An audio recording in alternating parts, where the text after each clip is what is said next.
Jason. Today's episode of the Lee Summit Town Hall podcast is brought to the good people by Budget Blinds of Lee Summit. Budget Blinds! Jason, our robot shade overlords are back at it again. They are. Look, we are coming up upon the holidays, and I'm going to say this year, it's been hard to do good out in the world stuff. And Budget Blinds has been trying. They have. And they can't resist it. They have to do some good stuff for Christmas time. So in the last few years, Budget Blinds has teamed up with us here at Link to Lee Summit. We've hosted a special story night with Santa. Kids come, they listen to Santa tell stories. We've got pictures with Santa. Well, I'm sure you guessed, we're not doing that this year. You're not going to... Wait, we're not going to cram a whole bunch of people in the store and do that because COVID ruins everything. But those people over at Budget Blinds, they're pretty creative. So here's what we're doing. We've got a special live stream event with Santa planned for Thursday, December 17th. Santa's going to join us live from his North Pole office. And let's give Santa some props for getting Zoom up there. That's pretty impressive to get the bandwidth all the way to the North Pole. I wonder if he gets Google Fiber. And if he does, is he paying as cheap as we are? He probably has to pay a couple extra bucks. Maybe there's probably something with the Canadian thing that's going to mess it all up. So Santa's going to read some of his favorite holiday stories, and he's going to answer some of your questions. So if you are watching along, you can type out some questions. We'll pass them to Santa, and he's ready to answer all of them. And as always, our friends at Budget Blinds of Lee Summit, they wanted to do a little extra good. So we're going to take donations during this live stream event too. Donations for Lee Summit Social Services are encouraged during that stream. You can follow our Storytime with Santa event page on Facebook for more information as we get closer. Oh yeah. Hey, Jason. Mm-hmm. You better make sure you're on the nice list if you're going to watch. You know, I reached a point at a certain age that I realized that the nice list is purely aspirational for me. So... But we're going to try. I'm going to try to get on the nice list so that I can get in and watch Storytime with Santa. Well, so thank you to our friends at Budget Blinds of Lee Summit for making this live stream event happen on Thursday, December 17th. Make sure you are there to watch. And hey, if you're looking to do some stuff around the house, go see our friends at Budget Blinds. Tell them Jason and Nick sent you.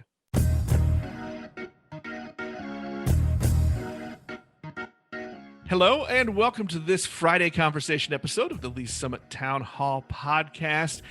Today I have with me, I have a special guest. He's become a friend over the last couple of years, and he is somebody I've been wanting to get on to talk a little bit about his business and his approach to running a business.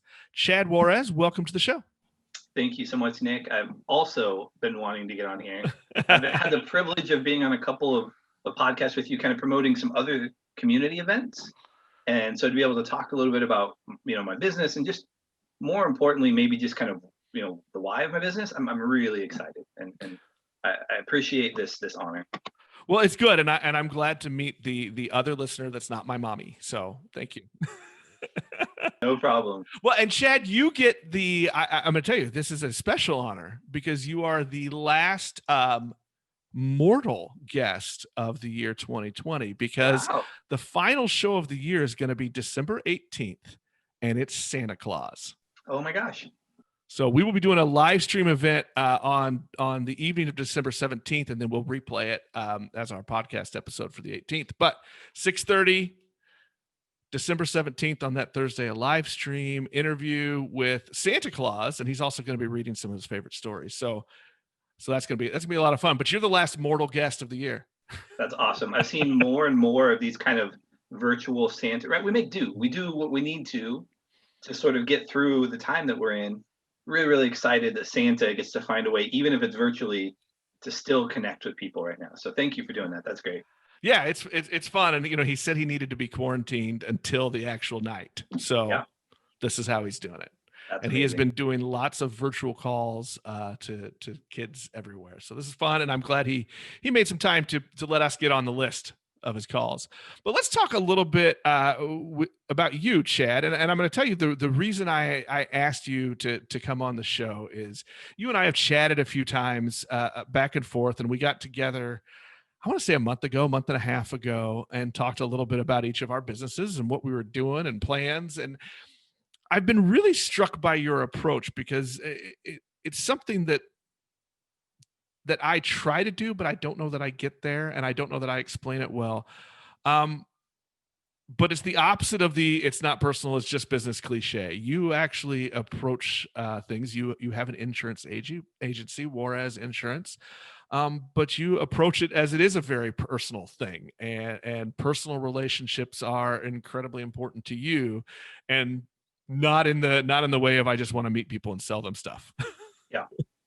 And No, so that's a great, yeah, that great way to just put it. really that really kind of clicked with me, and it's something I've always held as a goal, but not really been able to make it real, if that makes sense.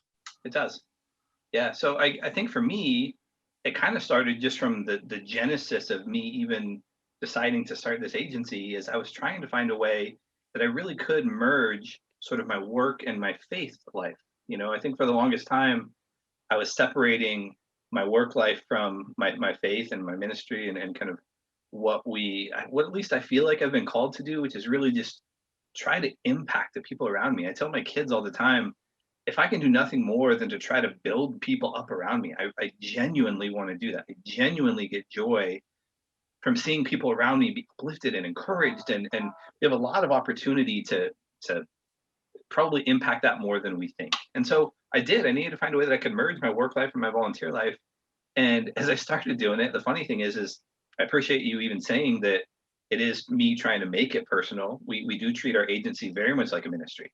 When somebody calls us because they have a home claim or an auto claim or something happens, we want to send a meal. We want to be there. We want to treat you as if you were part of our small group at church. Like that's how we get to love on you, which we hope is a little bit different maybe than you've experienced before, because we genuinely want to see you have a better experience than you've had somewhere else. And so we work hard at it, but we're thankful we get to do it. It does take some effort and intentionality, but I feel over the last couple of years since we've opened this agency, more than at any other time in my life, I really do sleep well. I do. I feel as if I love what I'm doing, and in my life it shows. But that part you said there about I sleep well, that resonates with me. I'm a chronic insomniac anyway, but for about 7 years I was in a corporate job that I didn't belong there. It wasn't for me. I wasn't doing what I loved. Obviously, the people who had hired me weren't getting the best work ever because it was a bad fit all around. But I've noticed now that I'm doing what I love, and I find a passion and a place that I sleep. I mean, that's a brilliant thing. So I mean, true. just to be able to, but everybody says that, right? Do what you love and you'll never work a day in your life. Right. We're going to make this a cliche festival, this whole show. Right. But how do you really make that a reality? Because not everybody's going to do what they love every day, but they can still be happy in what they're doing. I don't like setting false goals for everybody or telling everybody that's easy.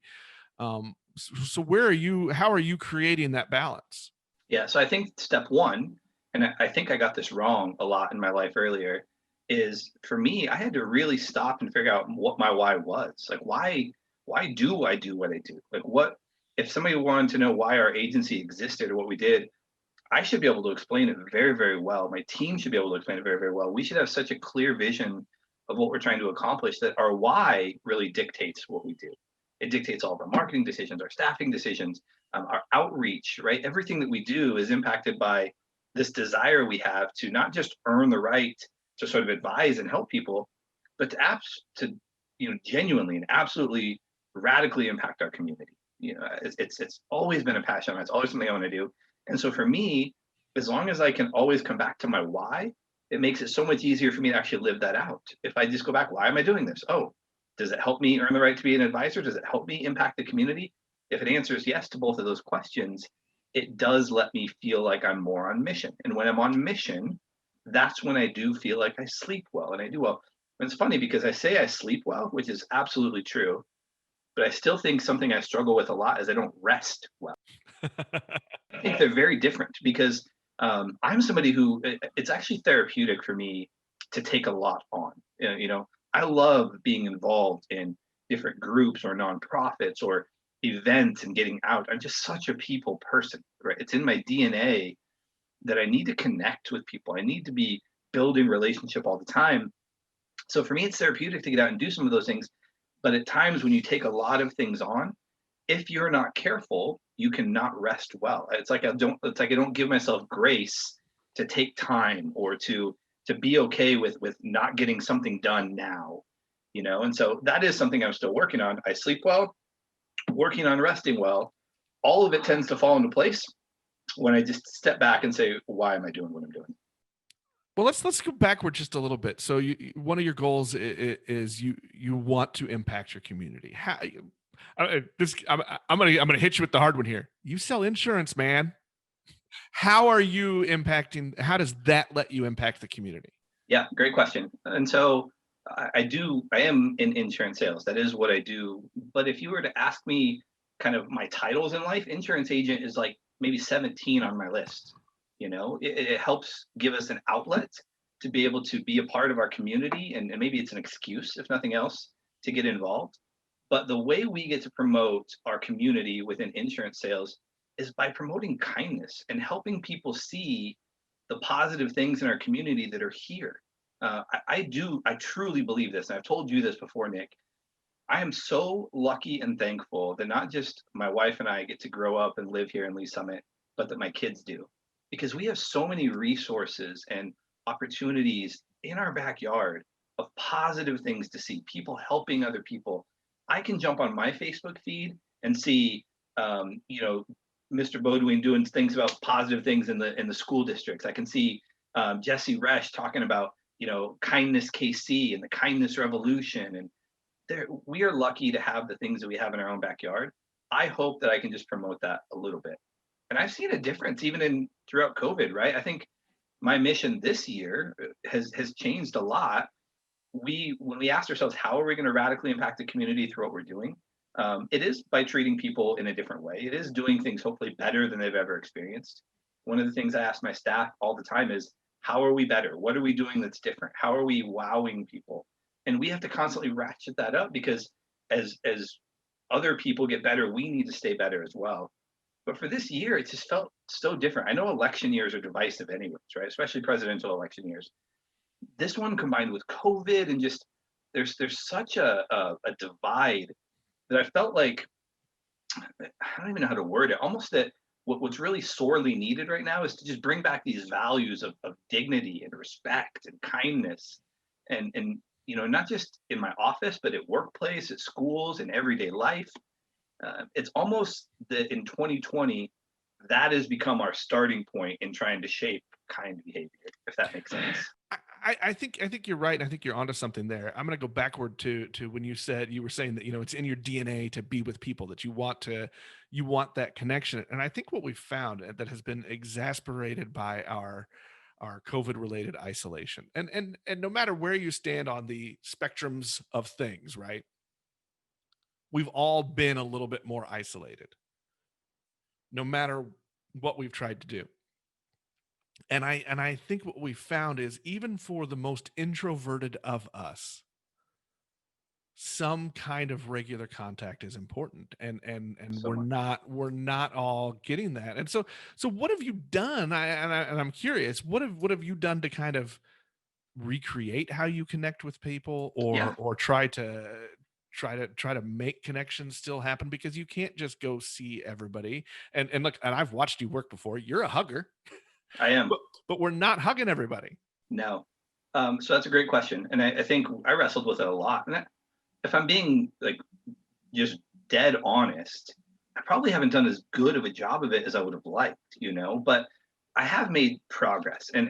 For me, the question was always, how do I take what I felt is sort of an impersonal process, right? The idea of having to cold call people. If you can't connect in person, you're going to connect via phone, via video, via messaging, via social media, right? We're going to use virtual ways of connecting. How do we take the virtual ways, which to me felt impersonal, didn't feel relationship building, and try to make them more personal. And so the reality of that ended up being us using a lot more video, right? Anytime someone were to call into our office, whether they were looking for a quote as a new client or whether they were asking for something in their existing client, if you need an insurance card, we want to send you a video. We want to thank you. We want to connect with you. We want to make that process feel different so that it's not just me sending you something, right? I want you to see me. I want you to hear my voice. I want you to hear me say thank you. I want you to feel the genuineness behind what we're doing. And so it does take a little bit of work, right? So we had to take and say, okay, in this industry, we still need to connect with people. I still need people to talk to. And if I have to do that by reaching out in virtual ways, we are going to make our virtual ways the most relationship building we possibly can. We use a lot of video. We continue to connect with video. And that's actually led me down this whole other journey where, well, a lot of other people are using video now too. How do we make it better, right? How do we, what is, I started studying, what do people want to see in video? How long can a video be? We started, when I first sent them, I'm such a talker. You can probably get this now. Shut up in like 3 minutes. But I don't even know if I've taken a breath since your question.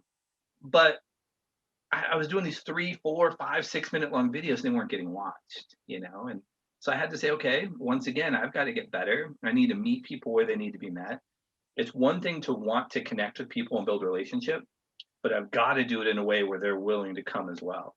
And so we changed it, right? We looked at analytics and we said, hey, if we can't meet with you in person, we have a hierarchy. Number one, we are still going to try to meet with you in person. We'll social distance if we have to. We'll invite you here. We'll make you a latte. We'll buy you coffee, whatever we need to do. Let's get together if we can. If you're uncomfortable with that, if it's not safe, let's connect via video conference and let's talk about things and know that this is a temporary, right? If that's not an option, then I'm going to send you videos and do a walkthrough where you can do it in your own timeline where we're not necessarily doing it in real time, but I can still educate you on some of the things that, we really want you to help understand and know. Our passion here, the first part of our mission about becoming a trusted advisor is it doesn't matter to me what somebody's coverages are. It really doesn't. My job isn't here to sell you something or tell you what to do. It's to educate you on what your options are so that you can hopefully have all the information you need to make an informed decision. I just need to help paint a picture that you can clearly see, understand why this is important, why this is not. And so if I can do a walkthrough for that, we will. Then we get to the very last step, which is either phone or email. So we're just going to try to start with the most personal and work our way down until we can come to an area where we can both be met. What has the response been like for you? Yeah. So like I said, initially, probably not as good as I wanted, mainly because I felt like I wasn't necessarily creating content that was worthwhile. The things that I was sending out were too long. People weren't able to look at them. Once we've gotten to that point where it has sort of been shorter and people are actually listening and watching what we're doing, people love it, right? We get responses. One of the platforms that we use allows people to respond right away. And our response rate is big, more than I thought it would be. People, I think, truly enjoy when somebody puts effort behind trying to reach out to them right now. And I think that's when we talk about building relationships and kind of getting together, people understand or recognize intentionality. If you were to come to my office in person and I knew you were coming here, Nick, you would have your name written on our blackboard. We would have a little chalkboard up with your name on it. We would have everything ready because I know you're coming. If I can be intentional with you, then that's what we're going to do. And I just think some people don't do it enough. Can I get a red carpet? Yeah, absolutely, you can have a red carpet. You saying that right now, literally, if you ever come to my office again, there will be a red carpet because you said that, right? Like I will make a note. I will write that down. Any information we can gather, we have so much more information than we realize about people. And we know the things that they're drawn to. We can use that in a way that just helps them feel valued. And that's what people want right now. Part of that personal connection is just feeling valued by somebody else. And that's what we hope to recreate. Well, let me get you a little bit of a chance here because I want to be fair to you. Give us a little bit about your agency. What is it that you're doing and how can people connect with you? Great question. So we are an insurance agency that really specializes in personal insurance lines. So your home insurance, your auto insurance, your life insurance, boats, RVs, motorcycles, things like that. We also are able to help with commercial insurance. That's been a big passion of mine this year. We've been able to help a lot of business owners through COVID really understand options. So really helping them with their commercial policies. And in terms of connecting with us, we try to make that easy too. The best way, and I was actually at a social media kind of session yesterday where they talk about all of the things that you send out, all of your spider webs, your social media, right? Your blog postings, the marketing that you do, hopefully is designed to attract everyone back to your mothership, which is probably your website. So if anybody really wanted to connect with us, our website is juarezinsuranceenagency.com. You can get everything there. You can connect with us, you can contact us, you can get to our social medias. So that would be one of the ways to get a hold of us. You can always call or email us. If you've gathered anything from what we've just talked about, our address is 455 Southwest Ward Road. We're across the street from Hy-Vee on 3rd and Ward. Come see me. I'll make you a coffee. I'll roll out a red carpet. Now that we got that stuff out of the way, I need to hit you now with the really hard question. You said earlier that you are a competitive guy. And when I first met you, you came on the show with Chris Turney for the Wings for Water. Now, here's the big question I'm going to ask you. Chad Juarez, why are your wings better than Chris Turney's? Why am I hope Chris Turney's watching this. And I'm going to take the high road. I don't think my wings are better than Chris Turney. No, wait, let me finish. Take the bait. Let me finish. Everybody else thinks my wings are better than Chris Turney's. So, man, we just put love into it. Chris, I don't know, his wings are good. We just found the secret sauce, the way we do it. I think that his wings will connect with some people. Our wings will connect with some people. For whatever reason, people just like us better than Chris. It could be that, it could be that I'm better looking. It could be that I'm funnier. It could be that I'm more humble. All of those things could be a factor in why they like my wings more. And your wings have more love. I think that's really the key. We are now 2 years in a row the atomic champion for the Wings for Water event. Now, the first year we were there, we were the only atomic sponsor, so we were only competing against ourselves at that level. And this year there were only 2. So all of that being said, it doesn't take away from the fact that we are the atomic champions for 2 years in a row now for the Wings for Water event. Well, I'm going to hang my head. We didn't even place in anything. We were humbled. Our team was humbled this year. It was a tough I year. had no idea what I was doing trying to make 500 wings. You run around crazy. We have 2 huge things going, right? Like we learned from the year before. It's a chore. Yeah, we were not prepared for the volume. Yeah. And it was a different event this year. But that Wings for Water event is a fantastic. Talk about something, Chad, where you can make an impact, right? That Absolutely. is a fantastic event. Chris found a way to make it happen even during the COVID world times, and still got a lot of money raised for different things to provide water around. And I'm gonna throw this out too. He even sent a bunch of chicken home with Lee Summit Social Services, and they were able to give chicken to families who needed it. So yeah, that's so cool. That thing is like that. They check all the boxes for us. Not only are they great in terms of impact, not just locally but globally. That's big for us. But they're fun, right? Things like that. Aside from what they get to give, they build. So you get to give back, but it builds community. People love coming to those things.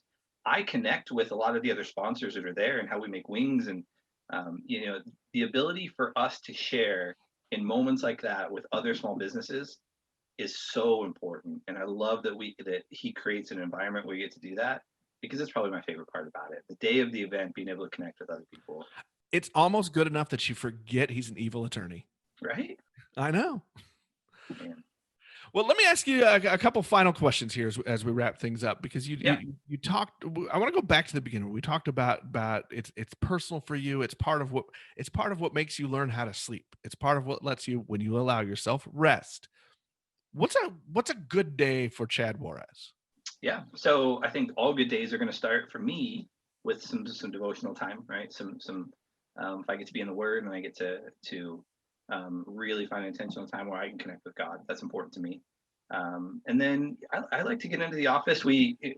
I'm a really, really big person now in kind of creating these time buckets early. So the first parts of my day really are dedicated to like 30 minutes of email follow-up, 30 minutes of this. And I do that specifically so that I know I touch everything throughout the week. It doesn't mean I only work on it during that time, but when I can bucket my times out for the first parts of the day, it just helps me make sure that I'm sort of staying in line. One of the things that I struggle with is I'm a big picture kind of dreamer person. I feel you. The problem for that, there's good and bad, but the bad part is I don't always do the best at taking these big picture ideas and breaking them down into tangible, actionable steps, right? I need to get help. People like my wife, who's part of the agency, our other staff here, they're very good at sort of taking my crazy ideas sometimes, because I'm out there. Sometimes I think people should be way cheesier than they are. I'm the cheesiest person of all time, probably, which I think is great. I'm one of the most anti-negative people you will find. And so I try to find these ways of making things fun and quirky, and they have to deal with all of that. And it just gets annoying, I think, for them sometimes. But I don't blame them. And so I will have my buckets of time to help me structure what I'm doing.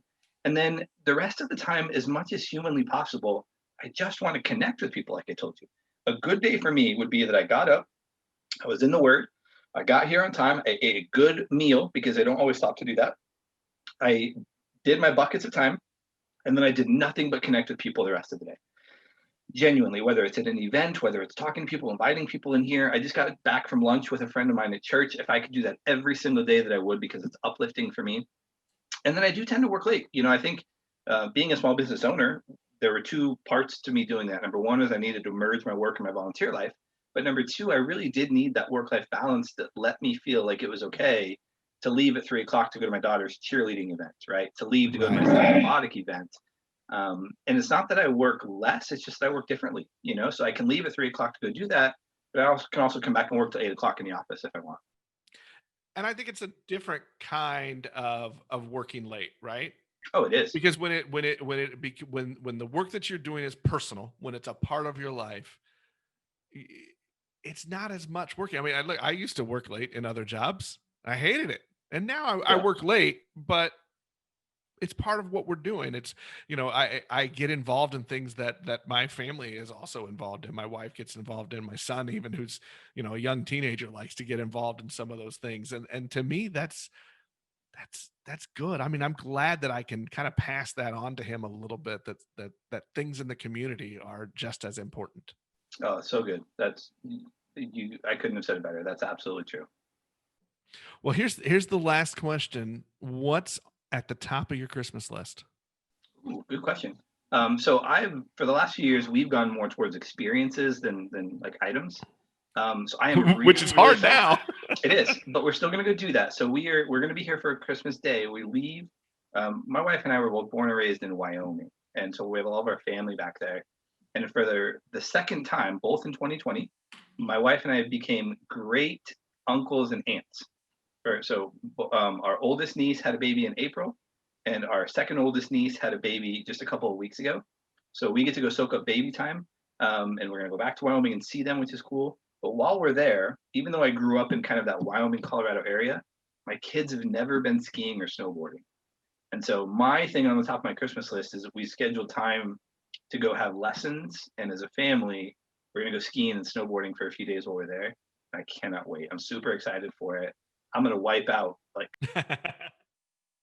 I don't care, man. I'm just excited to see my kids smile and have fun, and just, in this time of, like you said, lack of connection for some, or isolation, to be able to get back home. I'm such a mama's boy, so to be able to go see my mom and hang out with my mom and go snowboarding. I'm counting down, not the days. I feel like I'm counting down seconds. Well, you just said you're a mama's boy, and I hope it's okay that I bring this up on the show, but you told me just a few months ago you took your mom to Vegas. I did. On a trip. That's great. Yeah, we've gone a couple of times now. So my mom turned 60 this year, and we had gone for her 50th birthday. I took her to Vegas, and so we went and did that. And then 5 years ago, on like her 55th, it was actually Mother's Day, not Christmas. We went and saw Billy Joel in concert in Chicago. So I feel like these milestones, kind of every 5-year birthdays, especially as your parents get older, and it's when I'm not with my mom all the time, man, I just love going and spending time with her. She's such a fun person. I'm uplifted when I'm with my mom. I feel comfortable and just alive. And so, yeah, we went to Vegas. It was the second time. Both of us didn't win anything. But my favorite time of being in Vegas wasn't being at any poker table or on the games with mom or dinners. It was literally waking up in the morning in the hotel room, being in the same room, and just being able to talk about life, and being around my mom. That was a big moment for me. That is awesome, and I love hearing about people spending time with family and enjoying all of that stuff together. Chad, thank you so much for some time today and for telling us a little bit about your business and your approach to life and business. But I think for you, it's all just approach to life, is what. Yeah, it is. I think for me, if I leave with any piece of advice to anyone, it's this: it's if you don't have a clear understanding of your why, I feel like you should start there. Really understand what your why is to the point where you can clearly explain it to somebody else, because it's amazing how when I felt like I understood my why, all of the other things that I did were so much easier. And I hope that people can leave with that today, that understanding your why is one of the most important things you can do, not just in business, but in life.